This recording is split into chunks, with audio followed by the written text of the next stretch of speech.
نحمده ونصلي ونسلم على رسوله الكريم اما بعد فاعوذ بالله من الشيطان الرجيم بسم الله الرحمن الرحيم اللهم رب اشرح لي صدري ويسر لي امري واحلل عقدة من لساني يفقهوا قولي ان صلاتي ونسكي ومحياي ومماتي لله رب العالمين لا شريك له وبذلك امرت وانا اول المسلمين اللهم افتح علينا حكمتك وانشرنا علينا رحمتك يا ذا الجلال والإكرام اللهم انفعنا بما علمتنا وعلمنا بما ينفعنا وزدنا علما وعملا وفقها في الدين يا رب العالمين اللهم افتح علينا فتوح الصالحين الصلاة والسلام عليك يا سيدي يا رسول الله وعلى آلك وأصحابك يا سيدي يا حبيب الله حضرات گرامی، آج کا عنوان گفتگو ہے وہ اعمال کہ اگر ان میں سے کوئی عمل ہو تو روزہ فاسد بھی ہوتا ہے اور اس روزے کی قضا بھی فرض ہے اور کفارہ بھی لازم ہے۔ دو کام ہوں گے، ان کاموں میں سے اگر کوئی کام ہوا تو کفارہ بھی دینا پڑے گا۔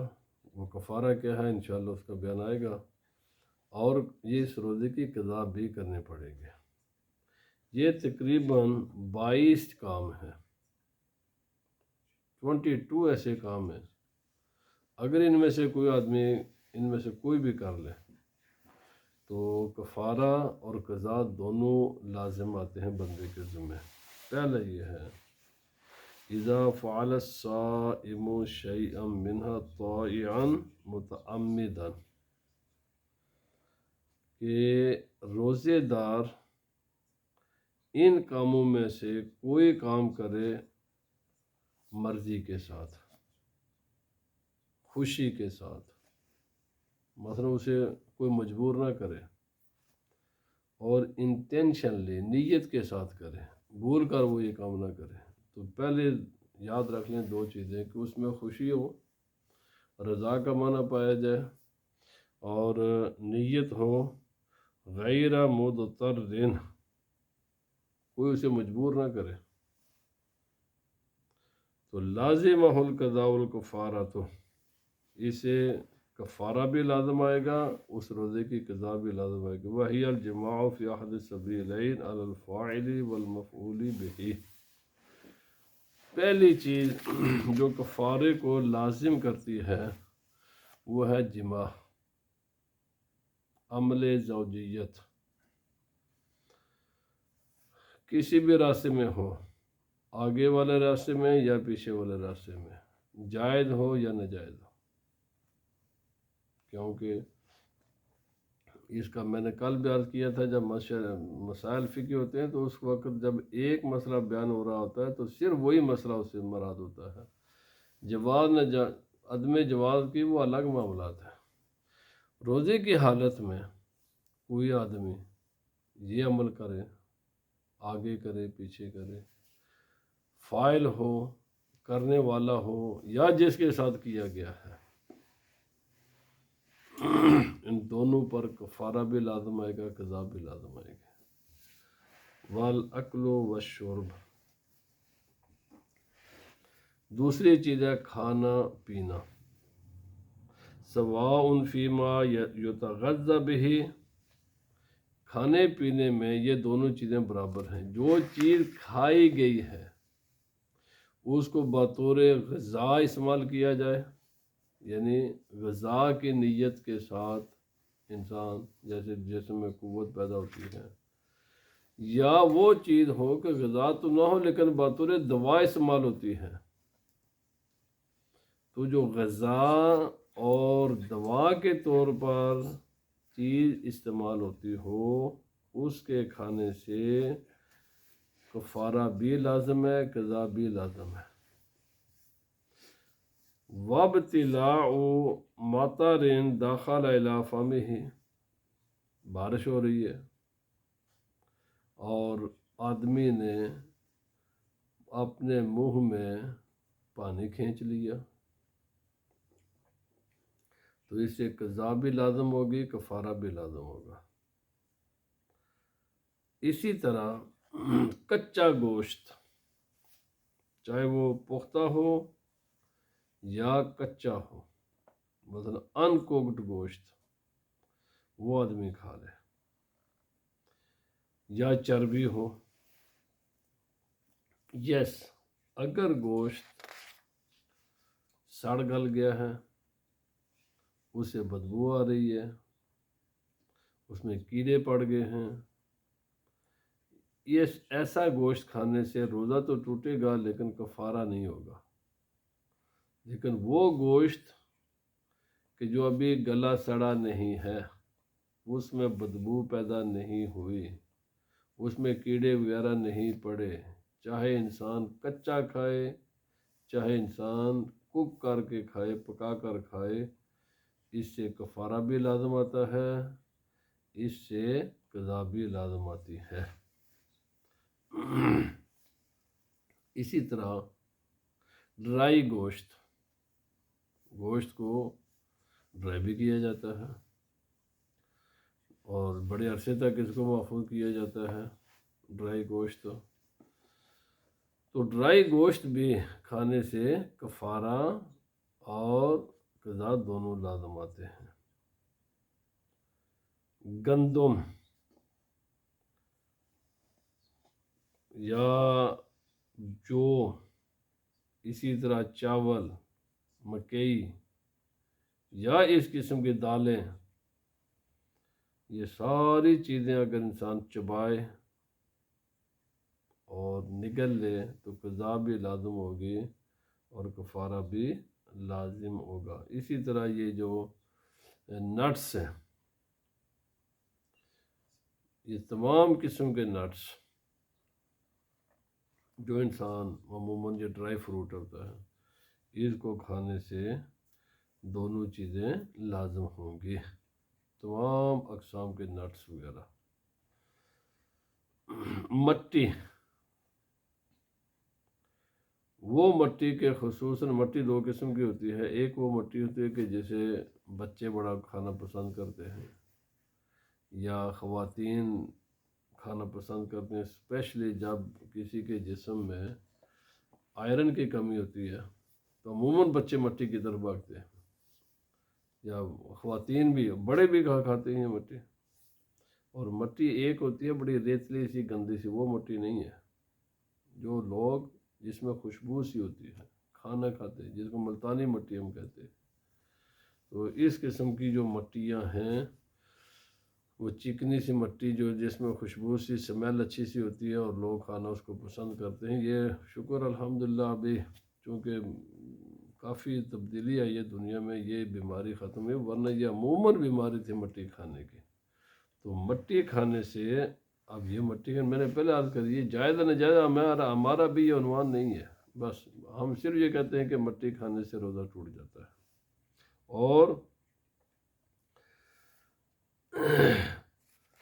قضا بھی لازم ہوگی، کفارہ بھی لازم ہوگا۔ نمک تھوڑی مقدار میں، اگر تھوڑی مقدار میں انسان نمک کھا لے، ایسے ہی شوگر ہے، شکر ہے، یہ جو وہ ساری چیزیں جو میلٹ ہوتی ہیں، ان کے کھانے سے دونوں چیزیں لازم ہوگی۔ البتہ اگر پورا یہ اپنا ہاتھ بھر کر کوئی انسان نمک کھائے تو اسے پھر صرف قضا لازم آتی ہے، کفارہ نہیں، کیونکہ نمک تھوڑا تو انسان کو پسند ہوتا ہے، زیادہ اگر کھائے تو انسان پسند نہیں کرتا نمک۔ اسی طرح اپنی بیوی یا اپنے دوست کا تھوک، ٹھیک ہے، تو یہ تھوک نگل لینے سے، دوست کا، بیوی کا، بعض لوگ جانوروں سے پیار کرتے ہیں، لیکن ان کے جانوروں کو زبان کو اپنی زبان پر لے کر وہ چوستے ہیں۔ میں نے دیکھا کہ وہ کتے کے ساتھ ایک دیکھا کہ وہ کتے کی زبان اپنے منہ میں لے رہے ہیں۔ بہرحال یہ یعنی بیوی یا دوست یا کسی جانور کی زبان یا اس کا تھوک کھانے سے روزہ بھی ٹوٹے گا، قضا بھی لازم آئے گی، کفارہ بھی لازم آئے گا۔ غیبت کی انسان نے، کسی کی برائی بیان کی، اور اس کے بعد انسان نے جو ہے نا کھا لیا دانستہ، تو یہ بعض ایسی صورتیں ہیں کہ جس میں جو ہے نا آدمی جاہل ہے، اس نے کہیں سے تقریر سنی کہ جناب غیبت سے تو غیبت روزے کی حالت میں غیبت نہیں کرنی چاہیے، اس نے غیبت کر، اس نے سمجھا کہ غیبت سے روزہ ٹوٹ جاتا ہے، حالانکہ کل میں نے عرض کیا کہ غیبت سے روزہ نہیں ٹوٹتا۔ غیبت ہے حرام ہے،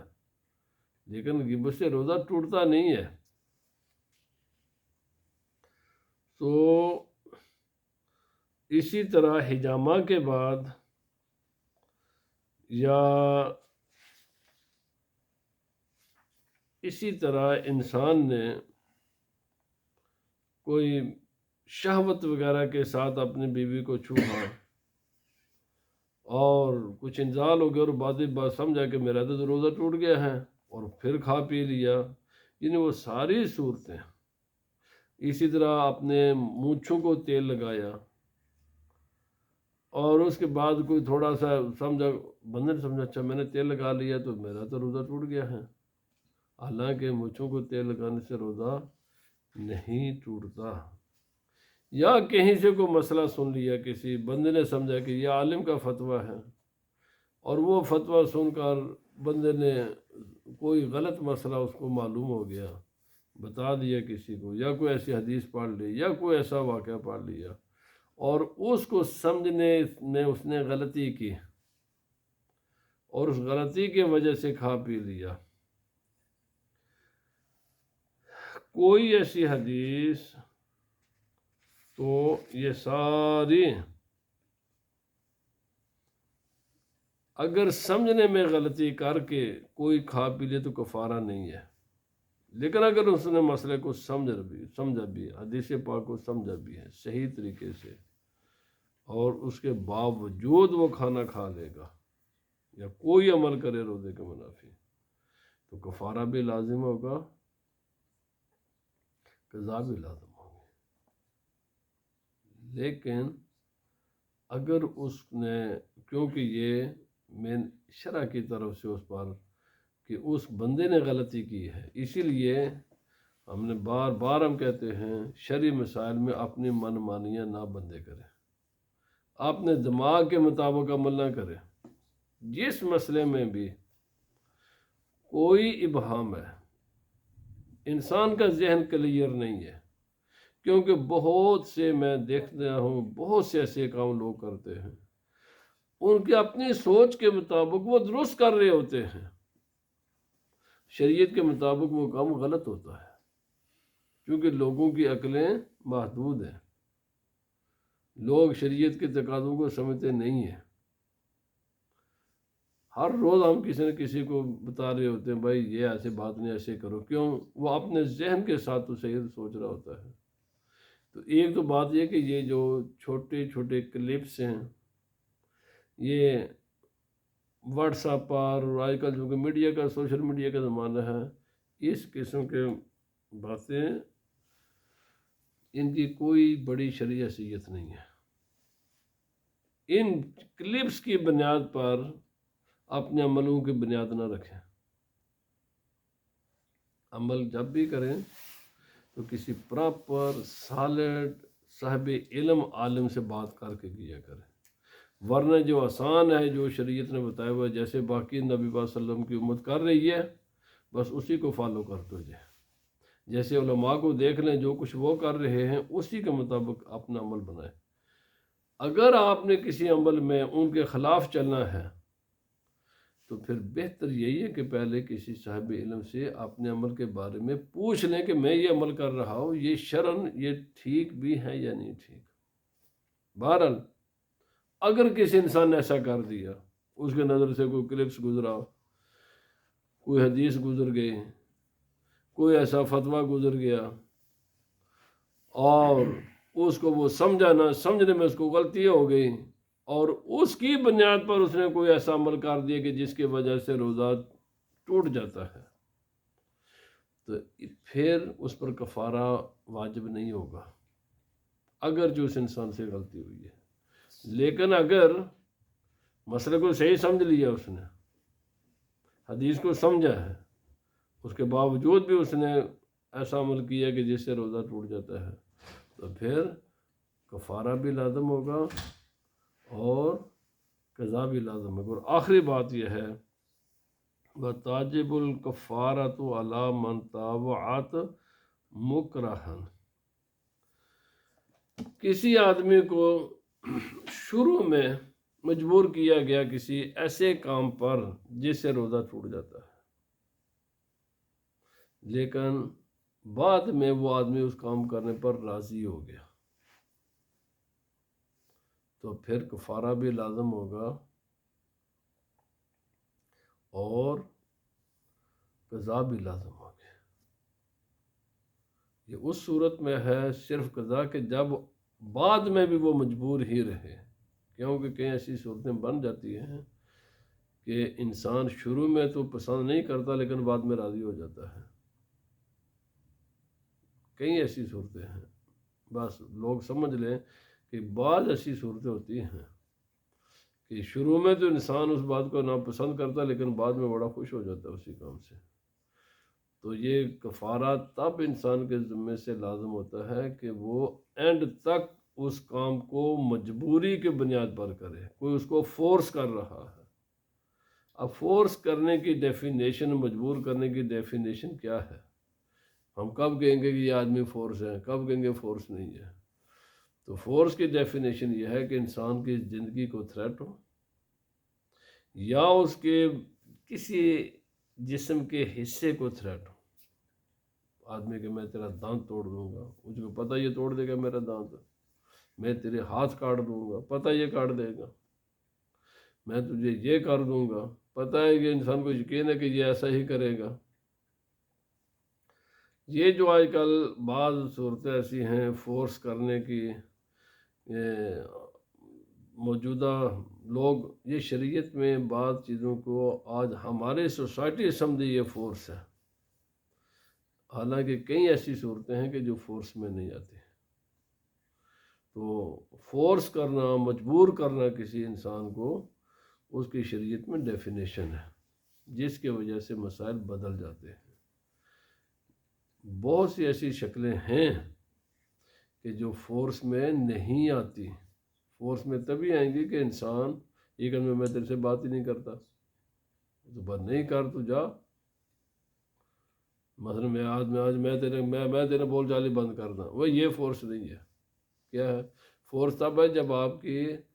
فزیکل آپ کو کوئی تھریٹ ہو۔ فزیکل ایک آدمی کے میں بات نہیں تو آپ کو کیا نقصان ہوا، نہ بات کرے تو آپ بھی نہ اس سے بات کریں، یہ کوئی تھریٹ نہیں ہے کہ میں تیرے گلا نہیں کرنا، میں تیرے بولنا نہیں، یہ تھریٹ نہیں ہوتے شریعت میں، تھریٹ نہیں ہے۔ یہ تھریٹ شریعت میں ہوتی جب آپ کے لائف کو خطرہ ہو اور آپ کے جسم کے کسی حصے کو خطرہ ہو، یا مال کا نقصان ہو، یا عزت کا نقصان ہو۔ یہ چیزیں ہیں۔ مال کا نقصان تھریٹ ہے، آپ کی رسپیکٹ کا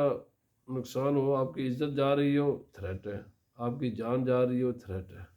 لیکن جس سے نہ آپ کی عزت پر کوئی فرق پڑتا ہے، نہ آپ کے مال پر کوئی فرق پڑتا ہے، نہ آپ کی جان پر کوئی فرق پڑتا ہے، وہ چیزیں تھریٹ میں نہیں آتی۔ تو بہرحال اگر کوئی آغاز میں، شروع میں تو تھریٹ تھی لیکن بعد میں آدمی خوش ہو جائے تو پھر کفارات اور یہ دونوں لازم ہوں گے، لیکن یہ مجبوری بعد میں بھی برقرار رہے، تو پھر صرف قضا ہوگی، پھر کفارہ نہیں ہوگا۔ تو اللہ تعالی ہمیں شرعی احکام کو سمجھنے کی، ان پر عمل کرنے کی توفیق عطا فرمائے۔ تو یہ چیزیں ہیں کہ جو کرنے سے کفارہ بھی لازم آئے گا، قضا بھی لازم آئے گی۔ کفارہ کیا ہے؟ انشاءاللہ آگے مسائل آ رہے ہیں کہ کل انشاءاللہ کل کے درس میں بیان کروں گا کہ اگر ان کاموں میں سے کوئی کام ہو جائے،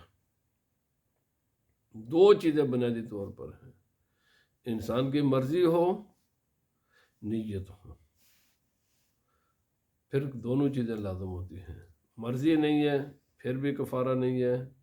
مرضی تو ہے لیکن نیت نہیں ہے، ایکسیڈنٹل کام ہو گیا ہے، جیسے غرارہ کرتے ہوئے پانی نیچے چلا گیا ہے، تو اس میں انسان کی نیت تو نہیں تھی، ویسے غلطی سے بے احتیاطی سے چلا گیا، تو اس میں صرف قضا ہوتی ہے، اس میں کفارہ نہیں ہوتا، یہ دونوں چیزیں لازم ہوتی ہیں۔ پورا جرم ہو، اور یہ آخری بات عرض کر کے میں ختم کرتا ہوں، شرعی سزائیں جن کو حدود کہتے ہیں اور کفارات، یہ صرف اس صورت میں ہوتے ہیں کہ جب جرم 100% ہو۔ اگر جرم میں کسی بھی وجہ سے کوئی مثلا کمی ہے، جرم پورا جرم 100% جرم نہیں ہے، تو پھر نہ کسی کو شرعی سزا ہو سکتی ہے اور نہ کسی کو کفارہ ہو سکتا ہے۔ ان کے لیے پورا جرم کا مکمل 100% جرم کا ہونا یہ ضروری چیز ہوتی ہے۔ تو اللہ پاک ہمیں رمضان مبارک کے احکام کو سمجھنے کی توفیق عطا فرمائے۔ سبحان ربک رب العزت عما یصفون وسلام علی المرسلین والحمد للہ رب العالمین۔ سبحانک اللہم وبحمدک اشہد ان لا الہ الا انت استغفرک واتوب الیک۔ اقول قولی ھذا واستغفر اللہ لی ولکم ولسائر المؤمنین والمؤمنات انہ هو الغفور الرحیم۔